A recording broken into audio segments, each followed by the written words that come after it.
Bakristo bavandimwe nongeye kubasuhuza. Uri kumwe nanjye Dani, iyo ni Lumen TV.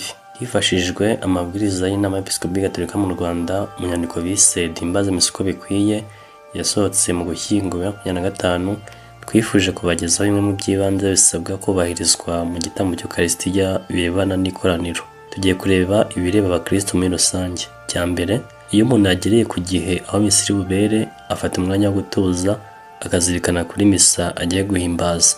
Si igihe cyo kota izuba ku mbuga ya kiliziya mu gihe bategereje gutangira misa. Ntabwo ari n'igihe cyo kuganira nk'ibishobora gutera ubwoba, ibyatera uburakari, ibyakura uburangare mu misa n'ibindi. Keretse iyo bene ayo makuru yihutirwa cyangwa akaba ari ngombwa ko nayo aza kuba mu masengesho ari buturwe Imana, kugira ngo umuntu asenge atuje, akwiye no kuba yakemuye iby'ubwiherero mu kwirinda ikibazo cyo gusohoka cyangwa kubura amahoro mu gihe cy'isengesho. Mbere yo kwinjira mu kiliziya, buri wese azimya telefone ye cyangwa akayicecekesha, akirindwa no gusohoka umuntu ajya hanze kwitaba telefone. Nawe ufata amashusho akoresha telefone igihe cya misa. Abakora umwuga w'itangazamakuru babanza kubisabira uruhushya, bakambara n'ikimenyetso cyihariye cyabyo. Winjiye mu kiliziya akora ikimenyetso cy'umusaraba yifashishije ahari amazi yabugenewe, iyo hahari ku muryango, bimwibutsa batisimu yahawe ko yinjiye n'ahatagatifu, agahita aramya atera ivi yerekeye ahari ubushyinguro bw'isakamento ritagatifu, akabona kujya mu mwanya we.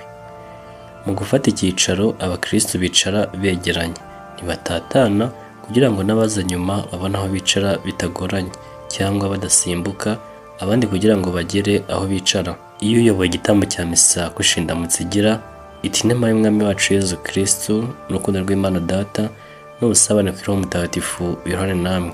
Ikoraniro rya Kiliziya rigira riti: "Urabirane nawe." Ntibavuga ngo nawe kandi muhorane, ibi babivuga gusa iyo indamutso ari Nyagasani Yezu nabane namwe. Igihe cy'umuhango wo kwicuza ibyaha mbere ya tubabare Nyagasani, si ngombwa gupfukama, kunama no gukora ikimenyetso cy'umusaraba, aho twese tuba duhagaze gusa. Usibye ku minsi bibujijwe, ivanjiri ibanzirizwa na Aleluya. Iyo igihe cyayo kigeze, bose barahaguruka. Ku minsi imwe n'imwe, nko kuri Pasika no kuri Pentekosti n'ahandi, biteganyijwe ko mu gitabo cy'amasomo ahubwo mbere yayo habanza icyishongoro, cyo kiririmbwa ikoraniro ryicaye, rigahaguruka bagitera Aleluya. Igihe cyo guhamya ukwemera cyangwa se indangakwemera, abakristo cyane cyane urubyiruko birinda guhita basohoka. Buri wese yitegura neza misa mbere y'uko itangira. Amagambo akoreshwa mu ndangakwemera avuga ngo yasamwe ku bwa Roho Mutagatifu, abyarwa na Bikira Mariya, nuko aba umuntu. Avugwa bunamye cyane. Ku munsi mukuru wa Bikira Mariya abwirwa na Marayika azabyara umwana w'Imana, no ku munsi mukuru wa Noheli iyo bageze kuri ayo magambo barapfukama. Iyo hari abakristo bari bukora umutambagiro w'amaturo, babimenyekanisha mbere y'uko misa itangira. Umusaseridoti agateganya kuza kuyakira igihe cyayo kigeze. Abazanye amaturo y'ibindi bitari amafaranga baza icyarimwe nta bukererwe bujemo, birinda kuza urusorongo ngo bitaba ngombwa ko umusaseridoti yongera guhaguruka kwakira amaturo. Umutambagiro w'amaturo uba gusa igihe cyo gutura, ariko iyo hari ituro ridasanzwe ryateganyijwe, rishobora gutangwa mu gihe cyo gushimira, ariko ntibikwiye kuba akamenyero. Iyo hakoreshejwe icyotezo, abamaze koswa ntibongera kwicara, bakomeza guhagarara, misa igakomeza bahagaze. Iyo hakoreshejwe icyotezo, abakristo bamaze koswa ntibongera kwicara, misa ikomeza bahagaze kugeza itagatifuza amaturo cyangwa se konsekarasiyo ritangiye, bakabona gupfukama.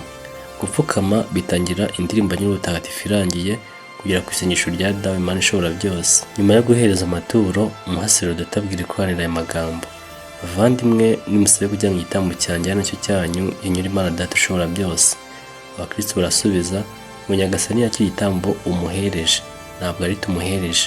Icyo gihe abakristo bagize ikoraniro bahita bahaguruka bakikiriza bose icyarimwe, bakoresheje amagambo neza uko ari. Ibyiza bahaguruka indirimbo yo gutura ikimara kurangira, kugira ngo amagambo akurikiyeho yose bayakurikirane neza bahagaze. Mu gihe hazamuwe umugati cyangwa divayi, gukoma amashyi biremewe, n'utayakomye nawe ntacyo aba yishe. Amahoro ya Kristo yakiranwa icyubahiro.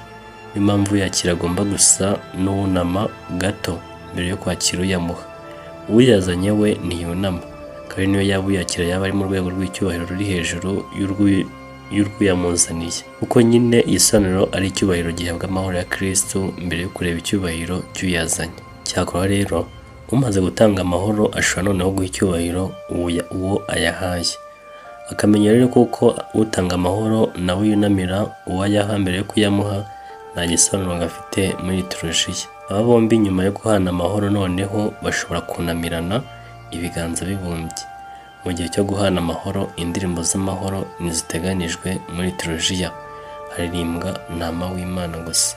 Ni ngombwa kandi kwirinda ko iyo ari misa yahinduka nk'igiterane cy'ubusabane busanzwe, hakirindwa imigirire idahwitse, aho umwe ava mu ruhande rwa kure agasanga undi ku rundi ruhande ndetse abanje no gukora urugendo. Si byiza gukoresha uwo mwanya mu kwifurizanya ibindi cyangwa kubwirana amakuru anyuranye. Ni ngombwa kugumana umutima w'isengesho kandi icyo gikorwa kikarangwa no kwifurizanya amahoro gusa, nabyo bigakorwa mu buryo budakabya cyangwa ngo burangaze abandi. Mu guhabwa Ukarisitiya ntagatifu uhazwa aba azi neza uko bayihabwa, ibiganza bigerekeranye, bisukuye, bitatutubikanye, bitanditseho n'ikaramu kandi byerekejwe neza ku mugabozi w'Ukarisitiya aho ashyikira neza. Bibaye atari uko biri, uyihabwa ahazwa ku rurimi. Uwegera ameza matagatifu ni umukristo gatolika ubyemerewe kandi abyiteguye neza, udafite icyaha gikomeye ataricuza. Uhagijwe abanza kwihereza umubiri wa Kristo akimara kuwakira, akabona guhindukira asubira mu mwanya we. Nyuma y'isangira ritagatifu aba afite akamenyo ko gutera isengesho n'ibikorwa, buri wese avuga iryo mu mutima we. Igihe kandi umusaserodoti ashubije isakamento muri tabernakuru nyuma yo guhazwa, abakristo nibahindukirira tabernakuru ntibayunamira. Igihe cyose cya misa aho abakristo bakomeza kurangamira ni kuri uwo muhimbazo ushingiye kuri aritari. Iyo misa irangiye abakristo basohoka mu bwitonzi mu mutima w'isengesho kugera bageze hanze. Cyitonderwa, umutambagiro wa misa utangira inzogera muri sakristiya ikimara kuvuga. Indirimbo y'intangiriro nayo ihita itangira kandi abakristo bose bagahaguruka. Iyo ari umwepiskopi uri buyobore misa agenda yikoranira umugisha. Buri wese agomba kwakirana icyubahiro yunama kandi yikorera ikimenyetso cy'umusaraba. Murakoze. Mu gice cya kabiri tuzabagezaho ibireba abaririmbyi n'amakorali.